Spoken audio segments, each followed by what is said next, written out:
Hi, and welcome back to Community Hotline. My name is Monica Weitzel. We're here in Gresham at MetroEast Community Media. And with me now I have Glenn Austin. He is the Assistant Director at Camp Kuratli at Trestle Glen, which is the Salvation Army camp. That's right. Thanks for being here, Glenn. Thank you so much. So the Salvation Army, before we talk about the camp itself, I've had people from the Salvation Army on several times, several majors, a couple Major Jameses, Major James Sullivan and Major James, the one that's here now. I can't think of his name. He's a great guy. It'll come to me. Major Sullivan is right now in Gresham. Yes, he is. And the major that was in here before and moved to Arizona. And it's so funny because I dealt with him all the time, and I can't remember his name, but great guys, and they do tremendous work. So tell me a little bit about the Salvation Army, just for somebody out there who may not know what it's all about. Sure, and I think probably most people, when they think of the Salvation Army, think of the thrift store, because you see that all the time driving by, or think about some of the social services we do, disaster relief, or helping in times of crisis, and or bell ringers. The bell ringers it's at Christmas time. And those are kind of just a really small part of it is a large movement. We're in 120 countries. The Salvation Army began in 1865 in the East End of London. A guy named William Booth, a Methodist preacher, just got tired of the social conditions he was seeing. A lot of alcoholic men not treating their wives well, and they weren't coming to church, so he took the church to them. And so some of the things you'll see in the Salvation Army, like a brass band, was because you can't very well take an organ out on the street, so you get a band, you march out, and then you have church services out there. So we started in the East End of London, and there was a gospel message about the love of God, but it was also, from the very first days, you can't really tell anybody about God unless they've got something in their stomach too. So as they say, a heart to God and a hand to man was one of the original slogans. So started in 1865, and just over the years has grown and grown to, like I say, 120 countries. And not sure exactly when we started in the Northwest, but I can tell you that the camp I work at has been here since 1928. So camping is an essential part of the Salvation Army's ministry, one of many things. We work with veterans, work with the homeless, work with people on substance abuse, pretty much any area where there's a social need, the Salvation Army is involved in some way. Wow. How long have you been involved with the Salvation Army? Well, my entire life, really. I mean, were you one of those kids that benefited from the camp or something like that? Or? Well, I was born into it. My parents were Salvation Army officers, and so in Salvation Army term, that's an officer is what other people would call a pastor. Okay. And so I was born into it. In fact, this camp that I work at, I was there when I was 3 and 4 years old. I was a toddler, and my parents brought me there. And then summer of 1986, I came back to work for a summer in Portland, and then been away for a number of years, but I'm back now as of November. So it's actually my third time here with Camp Kuratli. Wow, you just keep coming back, huh? Yeah. It must be a good place. It is an excellent place. Now the camp itself, it's Camp Kuratli at Trestle Glen. Yep. And tell our viewers exactly where that is. It's in Boring, right? It's in Boring, but so close to Barton that you might as well call it Barton. Okay. So we're on Highway 224. If you know where the Barton Barton store is, we're just literally across the street. So you head down 242nd, take a right on 212, and down 232nd, and then we're just. But you can't really see it from the. No, we're pretty far off the road. So there's a nice sign, red sign there. You see, and then you drive in a long driveway, and then down into the camp. And so we like to say we're close enough, to Portland, but you feel like you've gotten away once you're there. Okay, you said that the camp started in 1928. 1928. Can you give me a little more history about the camp itself? Sure. So, as I say, essential part of the Salvation Army's ministry to people is camp. So they want kids to have an experience outside of the cities, and today I think it's even more important, get kids away from the couch and the video games, experience nature. So in 1928, the Salvation Army purchased what was then called Camp Trestle Glen, and Trestle Glen because the Cazadero line, which went from Selwood through Gresham and then down through Boring and then headed out east through to Estacada, that actually flowed through the camp. We have 2 creeks that merge in the camp. Deep Creek North and South Forks come through and then join inside the camp and then head out to the Clackamas River. And so you needed trestles to get across. Right. And so it was Camp Trestle Glen. Even though that Cazadero line stopped operating, I think, in the 30s. And you have to really dig in the underbrush now to find any remnants of the trestle. Yeah. So the camp has been going on since then, and then how did the name get changed to Kuratli, and yeah. who the heck was Kuratli? Yeah, great question. In 1980, a horrendous ice storm hit the camp. Well, hit all of Portland, but the way the camp was designed back then, the cabins were inside of, right inside the trees, and so when the trees came down, cabins got destroyed. The dining room was crushed, and you really could not have camp. Right. And for a few years, they did kind of camp on the road. They rented places to still have camp, but because Camp Trestle Glen was ruined. And a wonderful gentleman named Reuben H. Kuratli, who was a dentist, left a very sizable gift. And that gift allowed the camp to come back to life. And so rebuilt cabins, put all the infrastructure in and built all the buildings.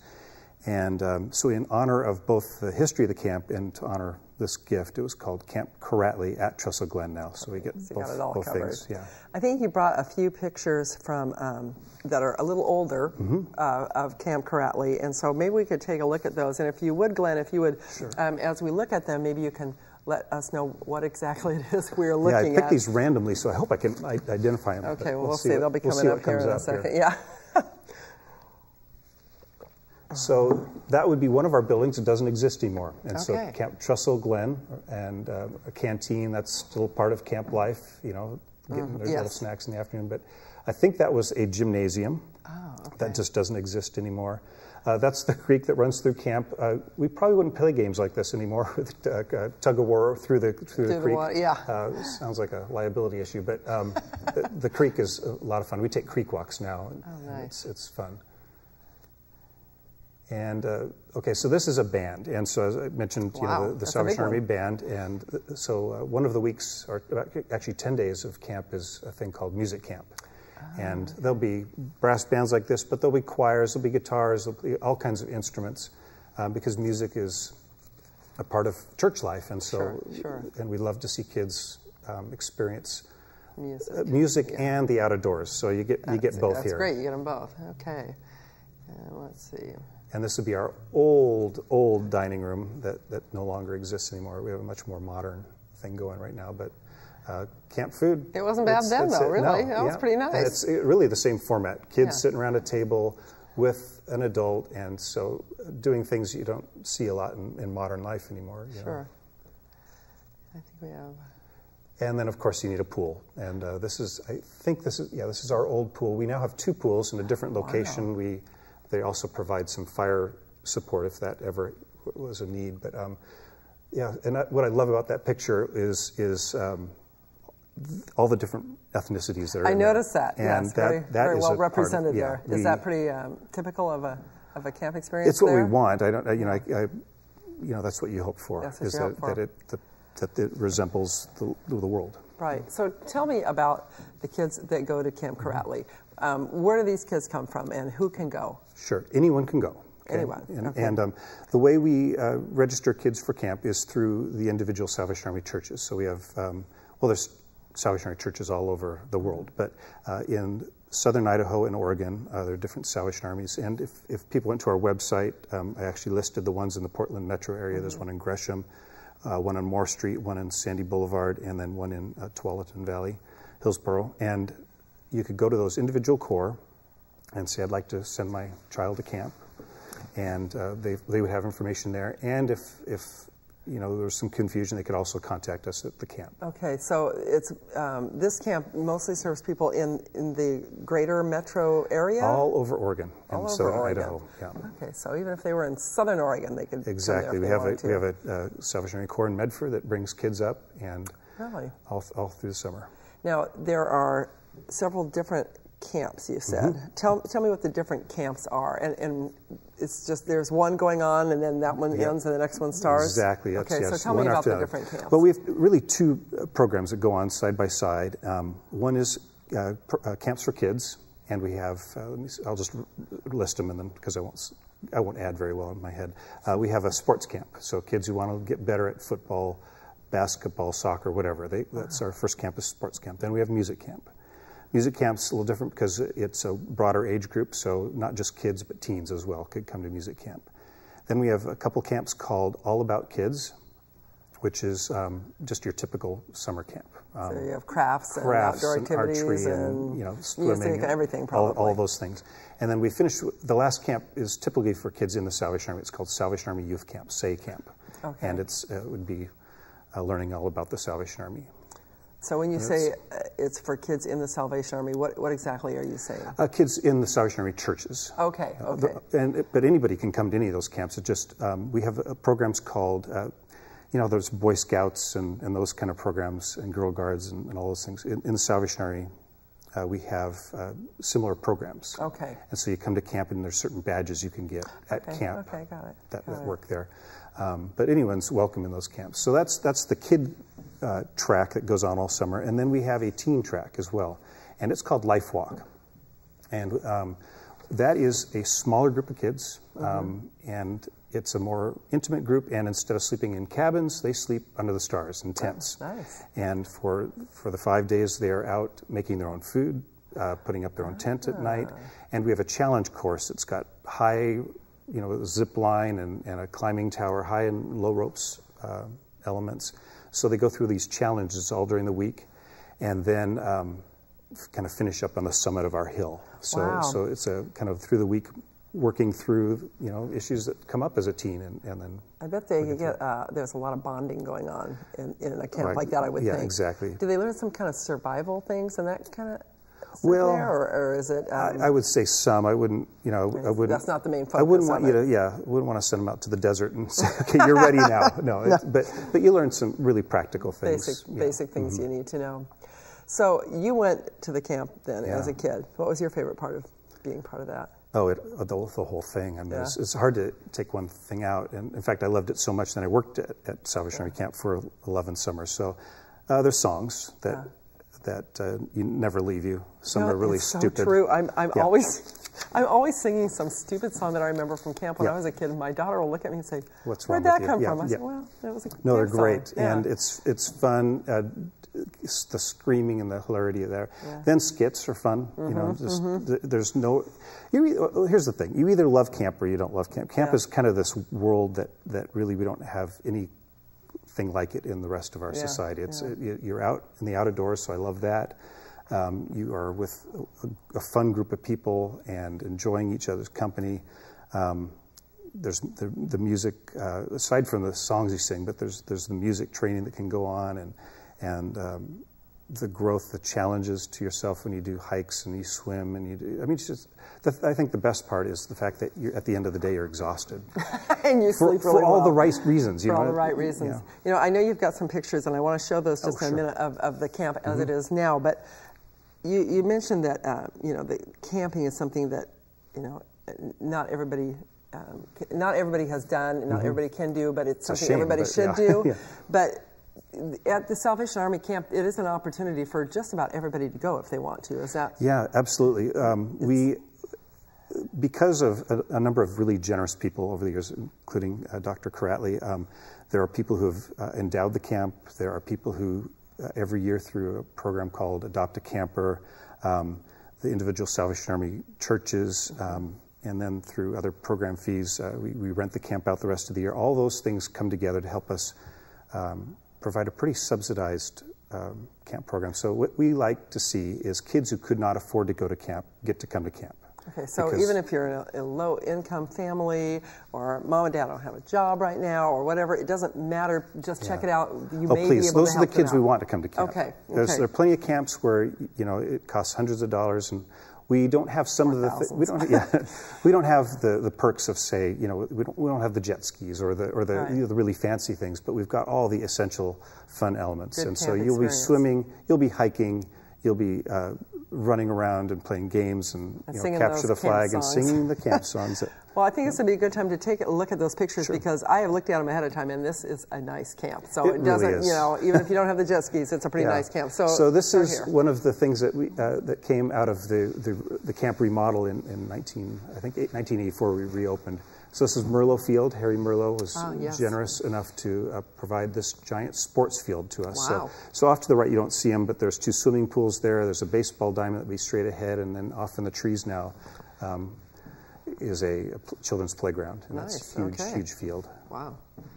This is just what we call the cabin circle. This would be one level down from what we just saw, Merlot Field. Around the cabin circle are 8 cabins, and then the octagonal building there in the middle is kind of our main meeting area. It does sometimes rain here in Portland, really? so we do have both indoors and outdoors. This is a typical cabin. It's so nice. I know. This is cabin number 8, and it has an upstairs and a downstairs. So inside each cabin is a separate counselor's area, and then a dormitory-style place. And there's a shared bathroom and shower there. And then we also have overflow showers, just because, if there's 10 kids waiting for the bathroom, sometimes you need more than that.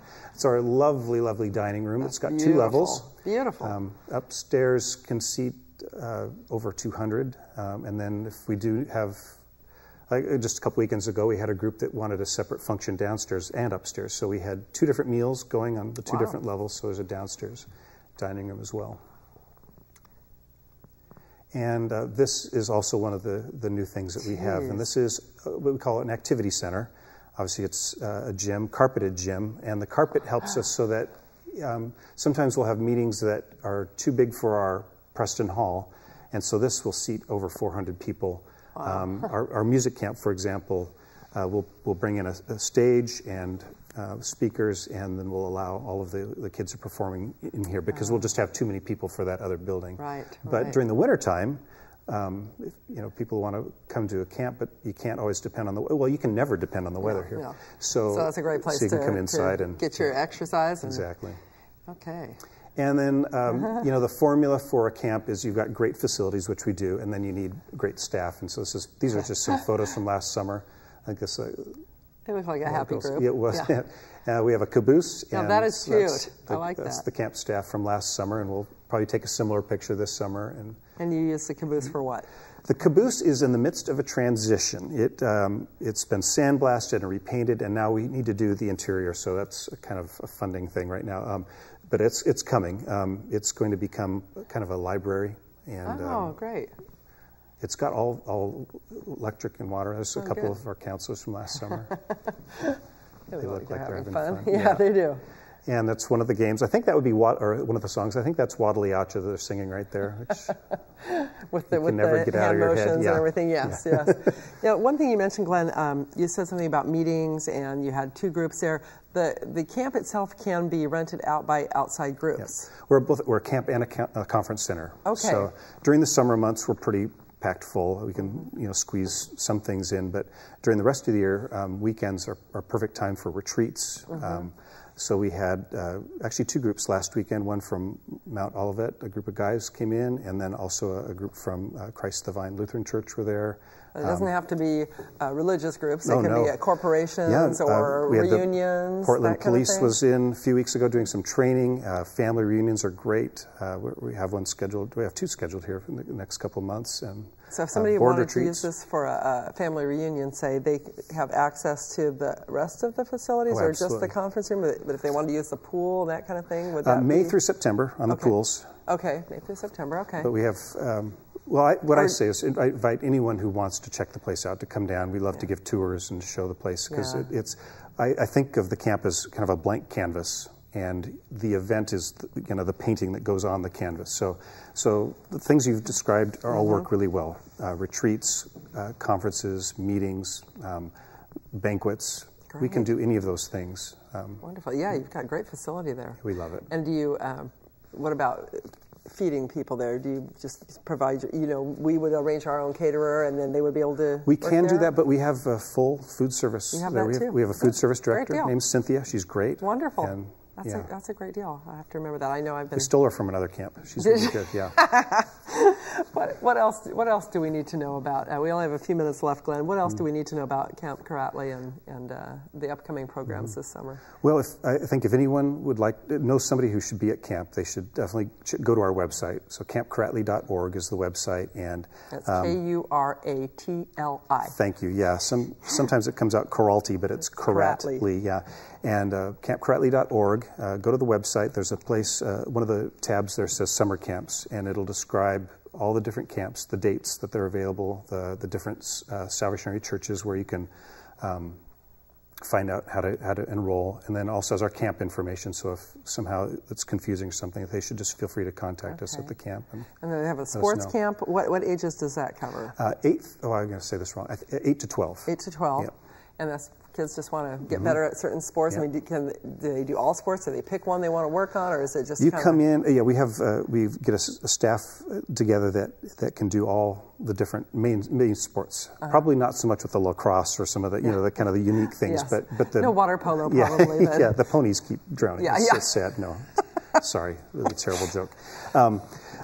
So I would say basketball, football, soccer, the main things, and then we usually what we do is have some minor sport things. So like some of the camp personnel have abilities in certain areas, so they'll try and get kids interested in certain things. Yeah, nice, good. And then the music. Do you have to have musical background or have your own instrument to come to that? Come on in. Okay. Yeah, we take all levels, all abilities. Right.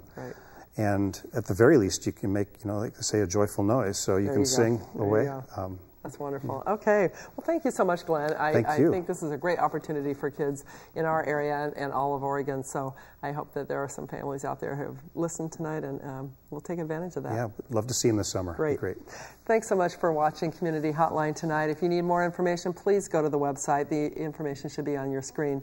And thanks for joining us here tonight for Community Hotline. We will be back next week, so don't forget to watch at the same time. I'm Monica Weitzel. Thanks for joining us.